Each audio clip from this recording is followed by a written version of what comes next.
Hello everyone. आज फिर मिलते हैं एक नए टॉपिक के साथ। पहले वाले वीडियो में अपन ने देखा था नंबर्स के बारे में।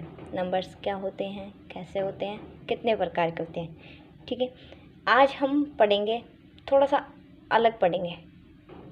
टॉपिक्स पे अपन बाद में आएंगे वन बाय वन।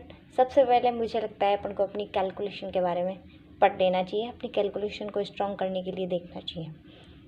मोस्टली बच्चों की यही होती है, मैथ्स वीक है, लेकिन मुझे लगता है इसके पीछे सबसे बड़ा रीज़न यही है कि जिसकी कैलकुलेशन वीक है ना,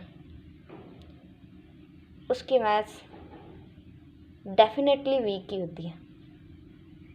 मैथ्स में होता है और क्या है, कैलकुलेशन का ही रोल होता है सारा सब कुछ।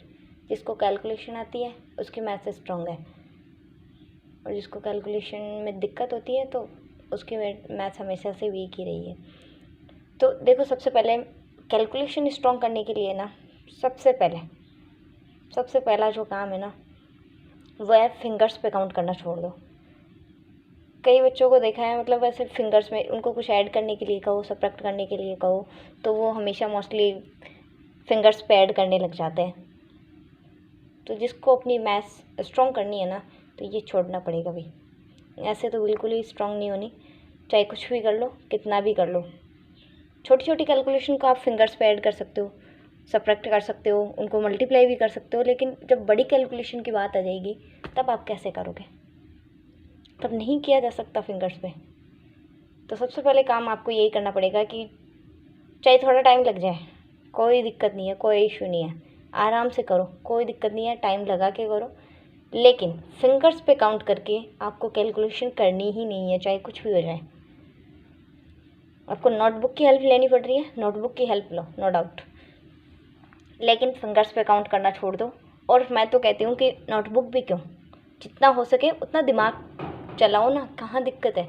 मिस्टेक होगी, 1 बार होगी, 2 बार होगी, 3 बार होगी, अरे 10 बार होगी, इससे ज़्यादा तो हद है।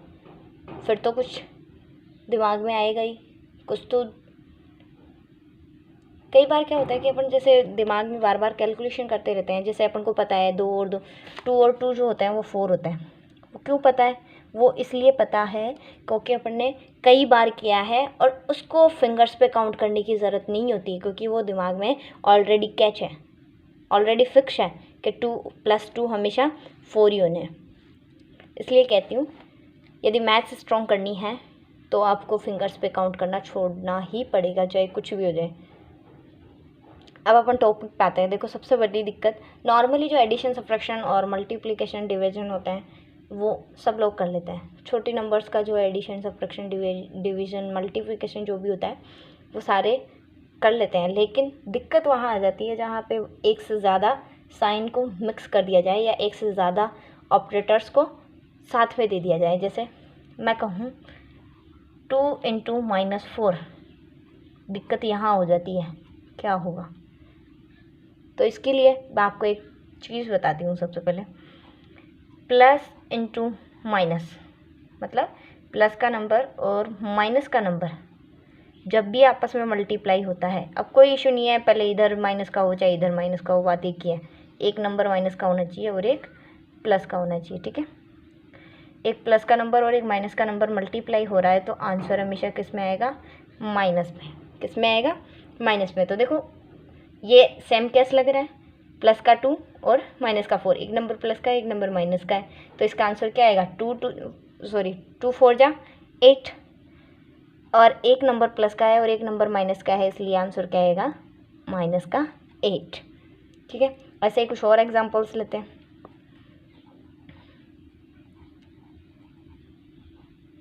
7 4 जा 28।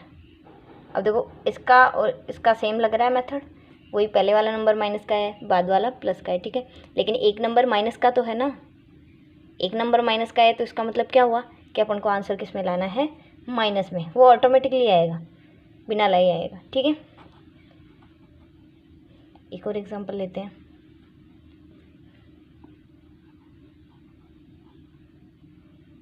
अब इसमें कोई दिक्कत नहीं है, कंफ्यूज नहीं होना है। अब मैंने यहाँ पे ब्रैकेट लगा दिया, इसका मतलब कोई बड़ा इशू क्रिएट नहीं हो गया है यहाँ पे, चाहे ब्रैकेट लगाया है चाहे नहीं लगाया, लेकिन नंबर तो प्लस का ही है, नंबर तो प्लस का ही है, डरना नहीं है बिल्कुल भी। 9 3 जा 27, और एक नंबर प्लस का था, एक नंबर माइनस का था, इसलिए मैंने क्या लगा दिया, माइनस। अब देखो एक चीज़ हमेशा ध्यान रखने वाली बात है, प्लस वाले नंबर्स को आप ब्रैकेट में राइट करो ना करो कोई दिक्कत नहीं होती, लेकिन मैं आपको एक बात क्लियर बता दे रही हूँ कि कभी भी चाहे कैसा भी साइन हो, प्लस माइनस मल्टीप्लिकेशन और डिवीज़न, इन चारों में से कोई से भी दो साइन एक साथ नहीं आते हैं, और यदि दो साइन एक साथ आ रहे हैं तो उनके बीच में आपको ब्रैकेट लगाना ही पड़ेगा। जैसे यहाँ देखिए मल्टीप्लाई और माइनस दोनों साथ में आ रहे हैं, इसलिए यहाँ पे ब्रैकेट की ज़रूरत पड़ी।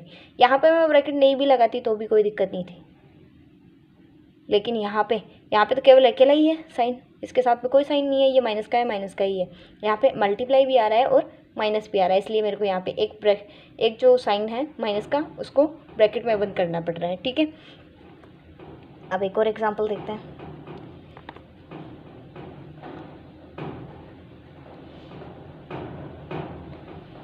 ये भी तरीका गलत नहीं है, इसको भी मैंने ब्रैकेट में राइट किया, इसको भी मैंने ब्रैकेट में राइट किया, कोई दिक्कत नहीं है, कहाँ दिक्कत है। ये प्लस में था, इसको ब्रैकेट में राइट करो ना करो कोई दिक्कत नहीं है, लेकिन यहाँ माइनस और मल्टीप्लाई दोनों साथ में आ रहे हैं, इसलिए इसको ब्रैकेट में बंद करना पड़ेगा। और 12 और 5 जा 16, एक प्लस का है एक माइनस का है, इसलिए आंसर माइनस में, ठीक है। सेकंड ऑपरेटर पढ़ते हैं, सेकंड ऑपरेशन अपन देखते हैं। वो है प्लस के नंबर को जब प्लस के नंबर से मल्टीप्लाई किया जाता है तब आंसर किस में आएगा, प्लस में। प्लस प्लस हमेशा क्या बनाता है, प्लस, ठीक है। अब देखिए, अब कोई एक एग्जांपल लेते हैं। ब्रैकेट से आपको कभी भी कंफ्यूज नहीं होना है, ब्रैकेट यहाँ लगाया है या नहीं लगाया हुआ है, यहाँ पे क्यों लगाया है, यहाँ पे क्यों नहीं लगाया, आपको रीज़न बता दिया है मैंने कि दो जो आपके साइन होते हैं मैथ्स में ऑपरेटर्स होते हैं, इनको कभी कभी ऑपरेटर्स भी कहा जाता है। तो जब भी दो ऑपरेटर एक साथ आ रहे हैं तो आपको एक ऑपरेटर को ब्रैकेट में बंद करना ही पड़ेगा, लेकिन इस ऑपरेशन में अपन को या इस मेथड में इस फॉर्मूले की बात करें तो अपन को प्लस को ब्रैकेट में बंद करने की ज़रूरत नहीं है, क्योंकि प्लस वाले नंबर्स को हमेशा बिना प्लस राइट किए ही राइट किया जाता है, सभी को पता है, बिना प्लस राइट किए ही राइट किया जाता है। तो ठीक है, अब आप एग्जांपल देखते हैं।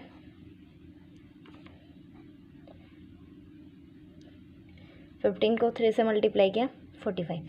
अब कईयों के दिमाग में आ रहा होगा, मैम देखो इसको तो है ना यहाँ पे ब्रैकेट में बंद किया था, यहाँ पे इसको ब्रैकेट में बंद किया था, यहाँ पे इन दोनों को ब्रैकेट में बंद किया था, यहाँ पे क्यों नहीं किया। यहाँ कर सकते हो, कोई दिक्कत नहीं है, करोगे तो भी कोई दिक्कत नहीं है, नहीं करोगे तो भी कोई दिक्कत नहीं है। करना कब है, ज़रूरी कब होता है, जब दो साइन एक साथ आते हैं। यदि मैंने इसको गलती से ये लिखा होता +3, तब मेरे को ज़रूरी था कि मैं यहाँ पे ब्रैकेट लगाऊँ, लेकिन जब तक मैंने कोई साइन दो साइन एक साथ यूज़ नहीं किया है तब तक कोई दिक्कत नहीं है। और आपको पता है कि प्लस वाले नंबर्स के आगे कभी भी प्लस लगाना ज़रूरी नहीं होता है, वो ऑलरेडी अंडरस्टूड होता है कि ये नंबर प्लस का है या माइनस का। समझ में आ रही है बात। दूसरा एग्जांपल देखते हैं। कई बार कंफ्यूज करने के लिए एग्ज़ाम में भी कह दिए जाते हैं,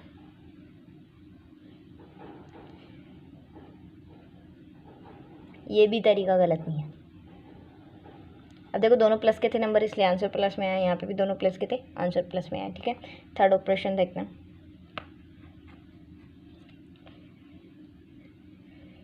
माइनस का नंबर और माइनस के नंबर को जब आपस में मल्टीप्लाई किया जाता है तो आंसर किस में आता है, प्लस में। किस में आता है, प्लस में, ठीक है। इसके लिए एग्जांपल देखते हैं। -4 इंटू माइनस का 7। अब देखिए यहाँ पे नेसेसरी हो गया कि मुझे इसको ब्रैकेट में बंद करना ही पड़ेगा, क्योंकि यहाँ पे ये माइनस भी आ रहा है और मल्टीप्लाई भी आ रहा है, दो साइन एक साथ आ रहे हैं, इसलिए इसको ब्रैकेट में बंद करना ही पड़ेगा। यदि आप ब्रैकेट में बंद नहीं करते हो तो ये आपका क्वेश्चन ही रॉन्ग माना जाएगा, इसलिए आपको ब्रैकेट में बंद करना ही पड़ेगा, क्योंकि कभी भी दो साइन एक साथ नहीं आते। कभी देखा है 10th क्लास के बच्चों के साथ 9th क्लास वालों की भी बोर्ड लग रही हो? खैर इस बार तो 10th वालों पे भी नहीं लगी, लेकिन कभी हुआ है ऐसा, इसलिए यहाँ पे भी ऐसा नहीं हो सकता। ठीक है, तो आंसर किस में आएगा? प्लस में। ठीक है, नेक्स्ट देखो एक और एग्जांपल लेते हैं।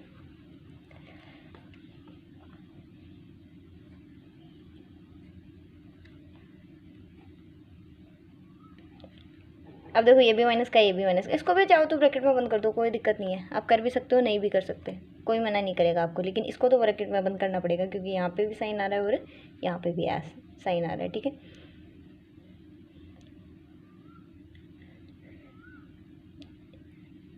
ये प्लस का, यहाँ पे प्लस लगाओ तो भी ज़रूर, लगाओ तो भी ठीक है, नहीं लगाओ तो भी ठीक है, आंसर गलत नहीं माना जाएगा आपको, क्योंकि अपन को पता है कि कोई भी नंबर यदि किसी बिना साइन के हैं, उसके कुछ नहीं लगा रखा आगे, प्लस माइनस कुछ नहीं लगा रखा, इसका मतलब वो नंबर प्लस का है, डेफिनेटली प्लस का ही होगा।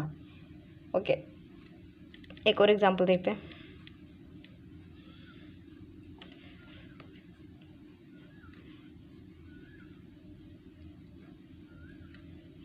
सेवनटीन को 3 से मल्टीप्लाई किया। देखो मल्टीप्लिकेशन के लिए जब तक आपको टेबल्स नहीं आती ना, तब तक आप मल्टीप्लाई नहीं कर सकते।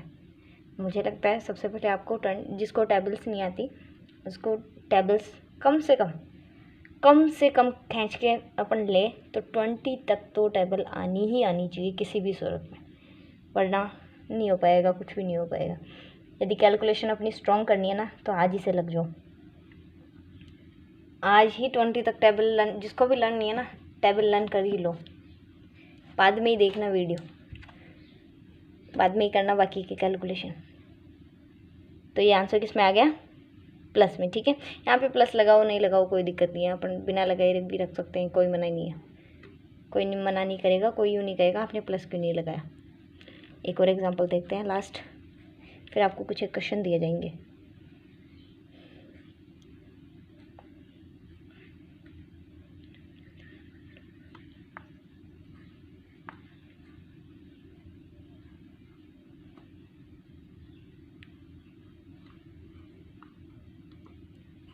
देखो माइनस के थे दोनों नंबर, आंसर किस में आ गया? प्लस में। ठीक है, अब कुछ एक क्वेश्चन दिया जा रहा है आपको, वो सॉल्व करना है और उनका सॉल्यूशन आपको भेजना भी है वापस। ओके।